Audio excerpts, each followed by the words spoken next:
Hi there, my name is Maeve Morris, and I'm an undergrad researcher in Dr. John Busada's lab. And this summer, I was working on screening potential endocrine disrupting compounds and their effects on glucocorticoid signaling. So endocrine disrupting compounds are chemicals that have the ability to impair endocrine system function.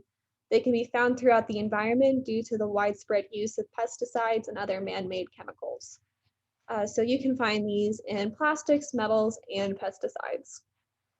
So our work focuses in on glucocorticoids, which are endocrine hormones produced by the adrenal glands that function to suppress inflammation.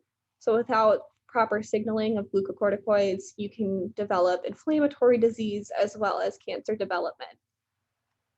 Glucocorticoids primarily regulate biological functions through regulating gene transcription. And for our study, we use cortisol, which is a glucocorticoid found in humans, as well as RU486, which is a known glucocorticoid inhibitor.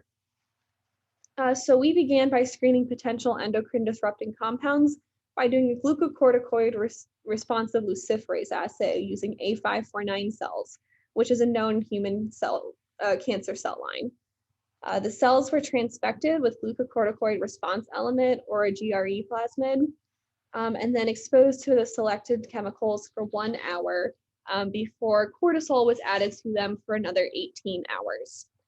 Once that incubation was done, the plate was read for luciferase expression.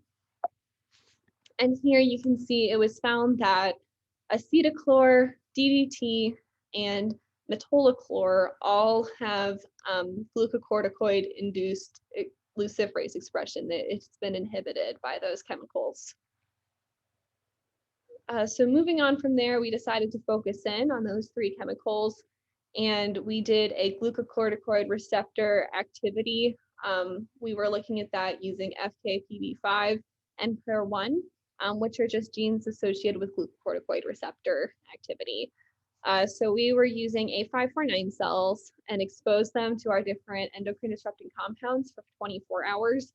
Then we isolated RNA, ran a PCR, and we were looking at gene expression. And so here you can see that, especially with DDT and metolachlor, you have a good amount of expression at the lower concentrations for these glucocorticoid responsive genes. So you can interpret that by saying that these chemicals are impacting the glucocorticoid receptor in some way. And so to really determine if these chemicals do have an effect on glucocorticoid signaling, or if our previous results have just been due to toxicity of the chemicals, we did a cell proliferation assay using A549 cells. So we exposed the cells to the chemicals for 24 hours before fixing them in ethanol and running flow cytometry to determine the percentage of cells in each cell cycle phase. And so here you can really see that acetochlor and DDT have a block in G1 phase. There's much fewer cells in S phase. So you know that these cells have a block somewhere due to the chemical. And we did eventually determine that DDT is very toxic to the cells and causes cell death. So the last thing we did was focus in on metolachlor.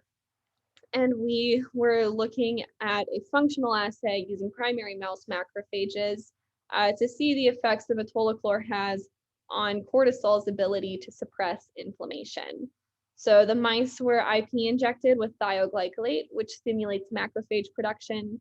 4 days later, we isolated the peritoneal macrophages and treated them with metolachlor at varying concentrations. We also used LPS to stimulate inflammation and cortisol to reduce that inflammation caused by LPS. And so we found that the cells that were treated with LPS, cortisol, and metolachlor all have slightly higher inflammation than those of just the LPS and CORT group. So you can determine that metolachlor has some endocrine disrupting ability and is able to impact a glucocorticoid's ability to suppress inflammation.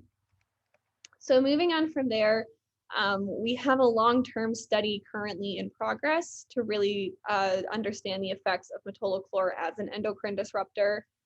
So we are exposing mice to metolachlor through their drinking water for 1 month. And at the end of the month, we will collect serum and do a corticosterone ELISA to really determine the levels of glucocorticoids in the mice due to exposure to these chemicals.